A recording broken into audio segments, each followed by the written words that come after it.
This story is part of a series titled Memories of Tehran. 24 Esfand, or 24 Esfand, was a colorful part of the city where brother and I walked through every day to and from school. Except on rainy days when mom gave us the 2 riyals needed for public transportation. My dad was someone who was strict and controlling when it came to the well-being of his family. Basically anything we did that was outside the realm of the home. So to have brother and I walk through a part of the city with shops, traffic, and hordes of people, where every few years the Shah's army was called in to quell student uprising, seemed like an interesting contradiction in terms. As for the walk, it gave me an opportunity to not only appreciate the beauty of a city, but the people who lived and worked there. Welcome to Storytime with Kumars. My name is Kayo Jijina, and this is my story titled Walking the 24 Esfand. I hope you enjoy it. In a school where most families had drivers and school buses were privately owned Volkswagens, brother and I walked to school. It hadn't always been that way. At first, we took the bus, but shortly after the Canadian incident, things changed. Iran Zamin, or Tehran International School, was a 1.5 kilometer walk from our apartment on Kuche Bahman, or Bahman Street. Turn right on Amirabad Street, head south just a little past Maidan 24 Esfand, and there you were. Maidan being a large open space or traffic circle, like the ones seen in Europe with statues or water fountains. 24 being the number 24. And Esfand? Well, I'm not really certain what Esfand meant, and if it had anything to do with the seeds that you burnt used to ward off the evil eye, or it had some other meaning. I'm hoping someone can share that with me. Locals simply refer to the area as 24 Esfand, or 24 Esfand. 24 Esfand was an area of Tehran filled with apartments and offices over shops, restaurants, and street vendors, which I walked past every day on my way to school. 24 Esfand was also close to Tehran University, and occasionally student uprising would spill onto the streets, but you never heard about it on the news. Dad always warned me if I saw a military presence on the street to stay clear, turn around and return to school, then call home. Cello kebab was a special occasion food at our home, and our favorite restaurant was located close to the 24 Esfand area. Dad preferred to eat in the comfort of his own home. If we wanted takeout, we paid in advance and brought our own pots. Dad always included a towel in the basket to wrap the pots and seal in the flavors. The prep time was about 20 to 30 minutes, which allowed us just enough time to walk down and buy a lottery ticket from his favorite street vendor, Agha Sorab, or Mr. Sorab. In Tehran, street vendors were called Daste Furush.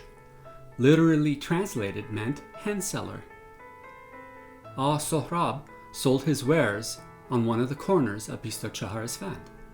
His shop consisted of a painted blue kiosk, the size of a small bathroom vanity, that stood on metal casters.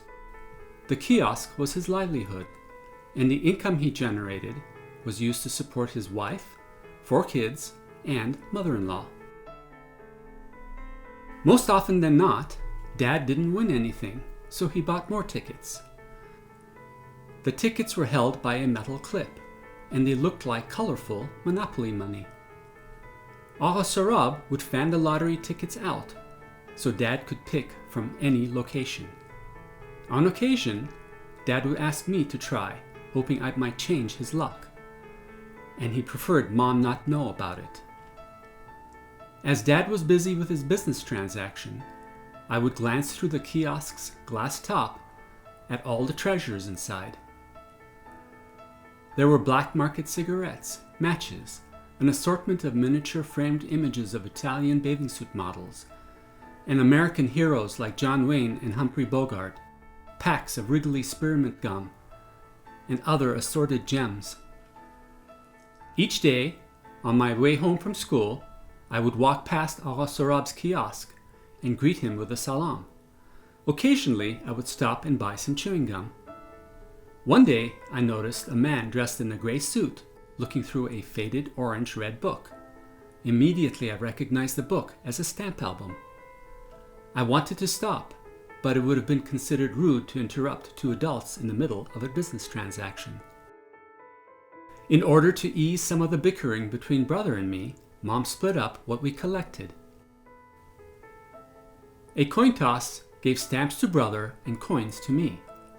The challenge came at school, where my classmates would periodically bring their stamps to trade in secret. None of them collected coins, so most of the times I joined them and watched. In addition to the Chala Kebab restaurant, there was a bread shop where they sold barbari, a flat oblong-style bread great for finger eating and soaking up the sauces. The only shop I had trouble walking past was the Kale Pache restaurant, where they sold sheep's head and feet as a breakfast soup, a delicacy in the Middle East, parts of Russia, and North Africa. The smell didn't agree with me, and the sheep's head on display in the window were bothersome. Sometimes there were sheep's brains in a bucket, and Dad would buy a few and bring them home for Mom to cook up. They were not my favorite. Crossing the Bisto Chahar Esfand had its own set of challenges, because traffic did not always stop. It helped when there was a traffic policeman posted there. After making sure brother had left school before me, I summoned up the courage to stop at Agha Sorab's stand and ask him about the stamps I had seen a few days before. Agha Sorab bent over and opened one of the kiosk doors facing his side of the stand, pulled out an old leather briefcase. It was very similar to the one our family doctor, Dr. Khosrovi, used for making house calls.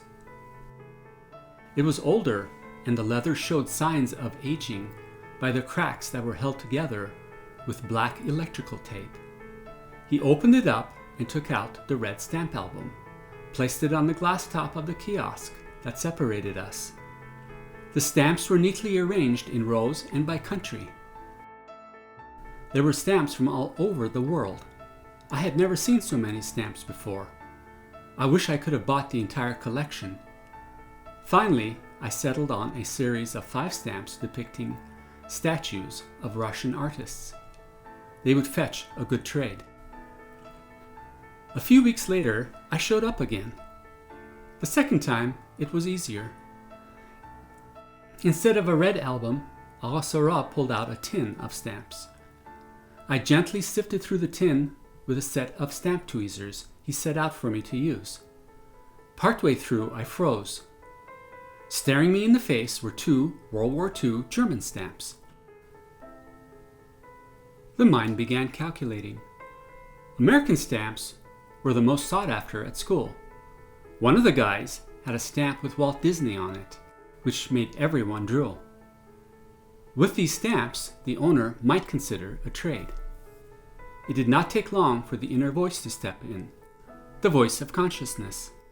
It reminded me of the consequences of taking such a stamp to school, especially if the vice principal, Mrs. Sahakian, found out. They might be confiscated, followed by a lecture, or worse even yet, my parents might get called. For many, the memories of World War II were still fresh in their minds. I asked about the price and tried a little chune or haggling, hoping a good deal might sway my discretion. But Agha Sorab held firm. After a period of indecisiveness, the mind going back and forth weighing all the options, I decided to do it. I bought the stamps. The stamps were sandwiched between 2 pieces of small cut cardboard and gently placed in my wallet, where it stayed for safekeeping. A couple of weeks later, there was to be a stamp trade at school. The night before, I pulled a cardboard sandwich holding the stamps out of my wallet to take a closer look. I hadn't done much with them since I placed them there. As I went to separate the stamps, I discovered a snag. They wouldn't come apart. Somehow they had stuck together. Then it occurred to me, playing out in the sun during recess time, the wallet must have got hot in the back pocket of my pants. Sweaty even. These were mint stamps, never hinged, which meant their backsides still had the glue, the type you licked to moisten. It never occurred to me they would bond like this together on their own. I was not happy. I had two choices: to soak them in water and separate them gently and pull them apart. If I soaked them in water, Mom might find out as I laid them out to dry. And without the glue on the back side, they wouldn't be worth as much. I decided to bite the bullet and pull them apart. They separated easily. For a moment, I was ecstatic, satisfied. I had done the right thing, until I realized the error of my ways. While the stamps hadn't torn or peeled, the ink from the front face of one stamp stuck to the back side of the other, leaving the two stamps worthless. There was nothing more to do, and part of me was relieved not to be carrying those stamps around in my wallet any longer. A few weeks later, as I walked past the painted blue kiosk, I turned and looked through the glass top. As I did, I caught sight of 3 pre-revolution Russian bank notes depicting images of the Tsars, and the mind began calculating. As it did, the inner voice came rolling through, asking the question, did I want to go through that all over again?